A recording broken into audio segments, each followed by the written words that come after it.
Hello friends, welcome back to our channel Moms Daily. ഇന്ന് ഞാൻ വന്നിരിക്കുന്നത് ഒരു ക്യാരറ്റ് ചട്നി ആയിട്ടാണ്. സാധാരണ അധികം ആൾക്കാർ ഉണ്ടാക്കാത്ത ഒരു ചട്നിയാണ് ക്യാരറ്റ് ചട്നി. എന്നാൽ ഏറ്റവും കൂടുതൽ സ്വാദുള്ള ഒരു ചട്നികളിൽ ഒന്നാണ് കേട്ടോ ഈ ക്യാരറ്റ് ചട്നി എന്ന് പറയുന്നത്. പ്രത്യേകിച്ച് കുഞ്ഞുങ്ങൾക്കൊക്കെ കുഞ്ഞുങ്ങളൊക്കെ ഇഷ്ടത്തോടെ കൂടെ കഴിക്കുന്ന ഒരു ചട്നിയാണിത്. നമുക്കിത് എങ്ങനെ ഉണ്ടാക്കാമെന്ന് പെട്ടെന്നൊന്ന് കണ്ടു നോക്കാം. അപ്പം അതിനായിട്ട് ഞാനിവിടെ ഒരു പാൻ എടുത്തിട്ടുണ്ട്. അപ്പോൾ ഈ പാൻ ചൂടായി വരുമ്പം ഞാനിവിടെ കുറച്ച് ഓയിലാണ് എടുക്കുന്നത്. വെളിച്ചെണ്ണ എടുക്കാൻ ഇഷ്ടമുള്ളവർക്ക് വെളിച്ചെണ്ണ എടുക്കാം. ഞാനിവിടെ സൺഫ്ലവർ ഓയിൽ വെച്ചിട്ടാണ് ഈ ചട്നി ഉണ്ടാക്കുന്നത് കേട്ടോ. അപ്പം ഈ ചട്നിക്ക് ഉണ്ടാക്കാനായിട്ട് ഞാനിവിടെ ഒരു 2 ടേബിൾ സ്പൂണോളം ഓയിൽ ഒഴിച്ചിട്ടുണ്ട്. എന്നിട്ട് ഞാനിതിനകത്ത് ഈ എണ്ണ ഒന്ന് ചൂടായി വരുമ്പം ഇനി ഇടാൻ പോകുന്നത് ഒരു 1/2 ടീസ്പൂണോളം ഉഴുന്നും പരിപ്പാണ്. ഇനി നിങ്ങൾക്ക് കടലപ്പരിപ്പ് ഇഷ്ടമുള്ള ആൾക്കാർക്ക് കടലപ്പരിപ്പ് ഈ ഒരു സമയത്ത് ഇടാവേ. ഞാനിവിടെ ഉഴുന്നും പരിപ്പ് മാത്രമേ ഇടുന്നുള്ളൂ. അതിനുശേഷം ഞാൻ ഇടാൻ പോകുന്നത് ഒരു 3 ഉണക്കമുളകാണ്. ഇത് വളരെ ഓപ്ഷണലാണ്. നിങ്ങൾക്ക് എരിവ് തീരെ വേണ്ടെന്നുള്ളവർക്ക് അത് ഇടേണ്ട കാര്യമില്ല. പിന്നെ വേണ്ടത് വേപ്പില അല്പം ഞാൻ കുറച്ച് കീറിയിട്ട് ചേർക്കുന്നുണ്ട്. പിന്നെ ഒരു 1/2 ടീസ്പൂൺ ജീരകം ചേർക്കുന്നുണ്ട്. എന്നിട്ട് നമുക്കിത് നല്ലതുപോലെ ഒന്ന് മൂപ്പിച്ചെടുക്കാം. കരിക്കരുത്, ജസ്റ്റ് ഒന്ന് മൂത്താൽ മാത്രം മതിയാവും. ഞാനൊരു മീഡിയം ലോ ഫ്ലെയിമിലാണ് ഇട്ടിട്ടുള്ളത്. തീരെ ലോ ഫ്ലെയിം അല്ല, മീഡിയം ലോ ഫ്ലെയിമിൽ. അപ്പോൾ ഇതൊന്ന് മൂത്ത് വന്ന് കഴിഞ്ഞാൽ ഇനി ചേർക്കാൻ പോകുന്നത് ഒരു 2 ടേബിൾ സ്പൂണോളം അരിഞ്ഞ സവാളയാണ് ഞാൻ ചേർക്കുന്നത് കേട്ടോ. ഒത്തിരി സവാള ഇതിനകത്ത് ചേർക്കണ്ട. അതായത് ഇപ്പോൾ ഒരു സവാളയുടെ കണക്ക് പറയുകയാണെങ്കിൽ ഒരു മീഡിയം സൈസ് സവാളയുടെ നടുവേ മുറിച്ചിട്ട് അതിൻ്റെ ഒരു നടുഭാഗമാണ്, അതായത് ഒരു ഹാഫ് സ്ലൈസ് എടുത്തിട്ടാണ് ഞാൻ അരിഞ്ഞിട്ടാണ് ഇത് ചേർത്തിരിക്കുന്നത്. പിന്നെ ഇപ്പോൾ ഈ കാണിച്ച പോലെ ഒരു ചെറിയ കഷ്ണം ഇഞ്ചി. നിങ്ങൾക്ക് പച്ചമുളക് ഇടണമെന്നുണ്ടെങ്കിൽ പച്ചമുളക് ഇടാം. ഞാനിവിടെ ഒരു പച്ചമുളക് ഇട്ടിട്ടുണ്ട്. ഇതിപ്പോൾ ഞങ്ങൾക്കാണ് ഉണ്ടാക്കുന്നത് കേട്ടോ, കുട്ടികൾക്കല്ല. ഞങ്ങൾക്ക് കുറച്ച് ഗസ്റ്റ് വരുന്നുണ്ട്, അപ്പോൾ അവർക്ക് വേണ്ടിയിട്ടാണ് ഉണ്ടാക്കുന്നത്. പിന്നെ ഞാൻ കുറച്ച് വേപ്പില കൂടി ഇട്ടിട്ടുണ്ട്. അത് ഓപ്ഷണലാണ്. ഞാൻ വേപ്പില ആളായതുകൊണ്ടാണ് കുറച്ചധികം വേപ്പില ഇടുന്നത്. എന്നിട്ട് ഇത് നല്ലതുപോലെ നമുക്കിതൊന്ന് നന്നായിട്ടൊന്ന് വഴറ്റിയെടുക്കാം. ഒത്തിരി അങ്ങ് വഴണ്ട് പോകണ്ട, ലൈറ്റായിട്ടൊന്ന് വഴറ്റിയെടുത്താൽ മതി കേട്ടോ. അപ്പോൾ ഒരു മിനിറ്റൊക്കെ ഒന്ന് വഴറ്റിയാൽ മാത്രം മതിയാവും. ഇനി ഞാൻ ചേർക്കുന്നത് ഒരു ക്യാരറ്റ് ചെറുതായിട്ട് അരിഞ്ഞതാണ് ഇനി ചേർത്തത് കേട്ടോ. അതായത് ഒരു മീഡിയം സൈസായിട്ടുള്ള ഒരു ക്യാരറ്റ് ഞാൻ ഇതുപോലെ ക്യൂബായിട്ട് അരിഞ്ഞിട്ട് ഇത് ചേർത്തിരിക്കുകയാണ്. നിങ്ങൾക്ക് ക്യാരറ്റിൻ്റെ അളവ്, ഒരു ക്യാരറ്റിന് 2 ടേബിൾ സ്പൂൺ സവോളയാണ് ഞാൻ ചേർത്തിരിക്കുന്നത്. അപ്പം ആ ഒരു റേഷ്യോയിൽ നിങ്ങൾക്ക് എടുക്കാം കേട്ടോ. അപ്പോൾ ഞാൻ ഈ ക്യാരറ്റും കൂടി ഇട്ടിട്ട് നല്ലതുപോലെ ഒന്ന് മിക്സ് ചെയ്യാണ്.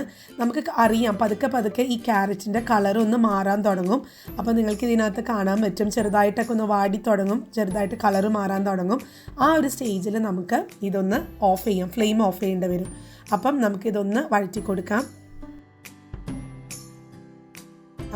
ഇവിടെ നിരക്ക് മാറി തുടങ്ങി. ക്യാരറ്റിൻ്റെ ഒരു നമ്മൾ ആദ്യം ഇട്ട കളറല്ല ഇപ്പോൾ ക്യാരറ്റിന്, കുറച്ചും കൂടി ഒരു ഡാർക്ക് കളറായിട്ടുണ്ട്. അതുപോലെ തന്നെ ഒന്ന് ചെറുതായിട്ട് ഉടഞ്ഞിട്ടുമുണ്ട്. അപ്പോൾ ഇനി നമ്മളത് ഫ്ലെയിം ഓഫ് ചെയ്യാം. ഫ്ലെയിം ഓഫ് ചെയ്ത് അത് തണുക്കാൻ വെക്കുക. ഇപ്പോൾ അവിടെ ചൂടാറിയിട്ടുണ്ട് നല്ലതുപോലെ. ഇനി നമ്മളത് മിക്സിയിൽ ഇതൊന്ന് അടിച്ചെടുക്കുകയാണ് ചെയ്യുന്നത്. ഇവിടെ ഞാനൊരു ക്യാരറ്റ് എടുത്തിട്ടുള്ളത് കൊണ്ട് ഞാൻ ചെറിയ മിക്സി ജാറാണ് എടുക്കുന്നത്. ഇനിയിപ്പോൾ നിങ്ങൾക്ക് കുറച്ച് അധികമൊക്കെ ഉണ്ടെന്നുണ്ട് വലിയ മിക്സി ജാർ എടുക്കാൻ ശ്രദ്ധിക്കണേ.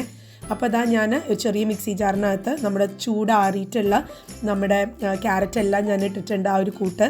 ഇനി ഞാൻ 1/2 കപ്പ് തേങ്ങയും ചെരുവി തേങ്ങ ഇതിനകത്തോട്ട് ചേർക്കുന്നുണ്ട്. അതായത് 1/2 കപ്പ് ക്യാരറ്റിന് 1/2 കപ്പ് തേങ്ങ, സെയിം റേഷ്യോ ആണ് നമ്മൾ എടുക്കുന്നത് കേട്ടോ. അപ്പം ഇങ്ങനെ നിങ്ങൾ ഓർത്താൽ മതി. 1/2 കപ്പ് ക്യാരറ്റിന് 1/2 കപ്പ് തേങ്ങ, അതുപോലെ തന്നെ 2 ടേബിൾ സ്പൂൺ സവോള. കാരണം സവോളയുടെ കുത്ത് നമുക്ക് ഒത്തിരി ഇതിനകത്ത് വരാൻ പാടില്ല. പിന്നെ ഞാൻ ചേർക്കുന്നത് ഒരു ചെറിയ കഷ്ണം പുളിയാണ് ഞാൻ ചേർക്കുന്നത്. അതുപോലെ ഇനി ഞാൻ ചേർക്കാൻ പോകുന്നത് ഉപ്പാണ്. ഞാൻ നേരത്തെ ഉപ്പിട്ടിട്ടില്ല, ഉപ്പ് ഇടാതിരുന്നത് തന്നെയാണ്. അപ്പം ഞാൻ ഇതിനകത്താണ് ഉപ്പിട്ടിട്ടുള്ളത്. പിന്നെ അല്പം വേപ്പിലയും കൂടെ ചേർക്കുന്നുണ്ട്.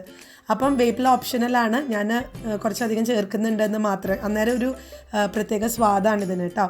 അപ്പോൾ ഇതിനകത്തോട്ട് ഞാൻ അല്പം വെള്ളം ഒഴിക്കുന്നുണ്ട്. അല്പം എന്ന് പറഞ്ഞാൽ ഒരു 1/4 ഗ്ലാസോളം, അല്ലെങ്കിൽ ഇപ്പോൾ ഒരു 4-5 ടേബിൾ സ്പൂണോളം വെള്ളം ഒഴിക്കുന്നുണ്ടെന്ന് അറിയാൻ മാത്രം വെള്ളം.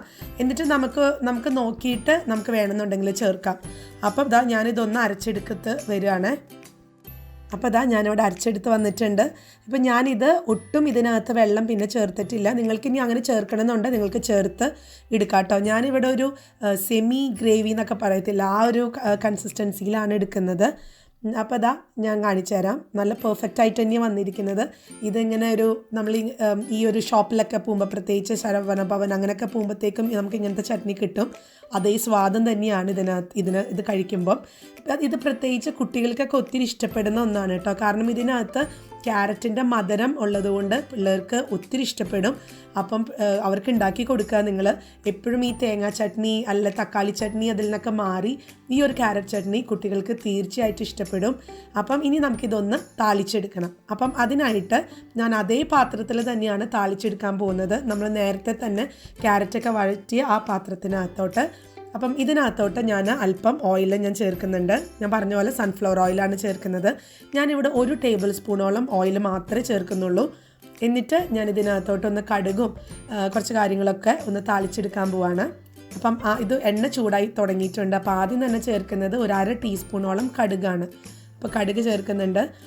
ഞാൻ ഈ കുഞ്ഞുങ്ങൾക്കൊക്കെ ഉണ്ടാക്കി കൊടുക്കുമ്പോൾ ഒരിക്കലും കടുക് ഞാൻ ചേർക്കാറില്ല കേട്ടോ. കാരണം അവർക്ക് ആ കടുക് കെടുക്കുന്നത് കാണുമ്പോൾ ഒരു അസ്വസ്ഥതയാണ്. അതുകൊണ്ട് ഞാൻ ഈ മിക്സിയിൽ അടിച്ചിട്ട് കുറച്ച് അല്പം വെളിച്ചെണ്ണയോ അല്ലെങ്കിൽ എണ്ണയോ മേലെ ഒഴിച്ചിട്ടാണ് ഞാൻ അത് കുഞ്ഞുങ്ങൾക്ക് കൊടുക്കാറ്. അതാണ് അവർക്ക് ഇഷ്ടം. ഞാനിപ്പോൾ അല്പം വേപ്പിലും കൂടെ ചേർത്ത് കൊടുത്തിട്ടുണ്ട്. അപ്പം നിങ്ങൾ ഓർക്കുന്നുണ്ടാവും ഇതെന്തുകൊണ്ട് ഇത്രയും വേപ്പിലാന്ന്. കാരണം ചട്നിക്കൊക്കെ വേപ്പില നമ്മൾ ഒത്തിരി ചേർക്കുമ്പം ഒരു പ്രത്യേക രുചി തന്നെയാണ് കേട്ടോ. അപ്പം അത്രയേ ഉള്ളൂ. നമ്മളതൊന്ന് നമ്മൾ ഓൾറെഡി എടുത്ത് വെച്ചിരിക്കുന്ന ക്യാരറ്റ് ചട്നിയുടെ മേലെ നമ്മളിതൊന്ന് താളിച്ചൊഴിക്കുകയാണ്. അപ്പം വേപ്പിലയും കടുകും മാത്രമാണ് നമ്മൾ ഇതിനകത്ത് പൊട്ടിച്ചത്. ഉഴുന്ന് നമ്മൾ പൊട്ടിക്കണില്ല, കാരണം ഓൾറെഡി പൊട്ടിച്ചിട്ടുള്ളത് കൊണ്ട്. നേരത്തെ തന്നെ നമ്മളത് ഉഴുന്ന് പൊട്ടിച്ചായിരുന്നല്ലോ. അപ്പം നമ്മുടെ ക്യാരറ്റ് ചട്നി റെഡിയാണ്. ഞാൻ പറഞ്ഞ പോലെ നമ്മുടെ കുഞ്ഞുങ്ങൾക്ക് ഇത് വളരെ ഇഷ്ടപ്പെടും. ഇതിനകത്ത് എരിവ് നമ്മൾ ചേർക്കണ്ട എന്നുണ്ടെന്നുണ്ടെങ്കിൽ കുഞ്ഞുങ്ങൾ നല്ല അടിപൊളിയായിട്ട് കഴിക്കും. ഈ ഒരു ക്യാരറ്റ് ചട്നി ഇഡ്ലിയുടെ കൂടെ, ദോശയുടെ കൂടെ, അതുപോലെ ഗോതമ്പ് ദോശയുടെ കൂടെയൊക്കെ നല്ല അടിപൊളി കോമ്പിനേഷനാണ്. കുഞ്ഞുങ്ങൾക്കൊക്കെ തീർച്ചയായിട്ടും ഇഷ്ടപ്പെടും. അതിനകത്തുള്ള ഈ ക്യാരറ്റ് ചട്നിക്കകത്തുള്ള ഒരു ചെറു മധുരം കുഞ്ഞുങ്ങൾക്ക് തീർച്ചയായിട്ടും ഇഷ്ടപ്പെടും. അതുമാത്രമല്ല കുട്ടികൾക്ക് ഇത് ആരോഗ്യകരമാണല്ലോ. നമുക്ക് എല്ലാവർക്കും അറിയാം ക്യാരറ്റ് ഒത്തിരി കണ്ണിനും സ്കിന്നിനൊക്കെ ഒത്തിരി നല്ലതുമാണ്. അപ്പോൾ ക്യാരറ്റ് കഴിക്കാൻ മടിയുള്ള കുട്ടികളൊക്കെ ആണെന്നുണ്ടെങ്കിൽ ഇതുപോലെ ചട്നിക്ക് ആക്കി നമുക്ക് കൊടുത്തു വിടാം.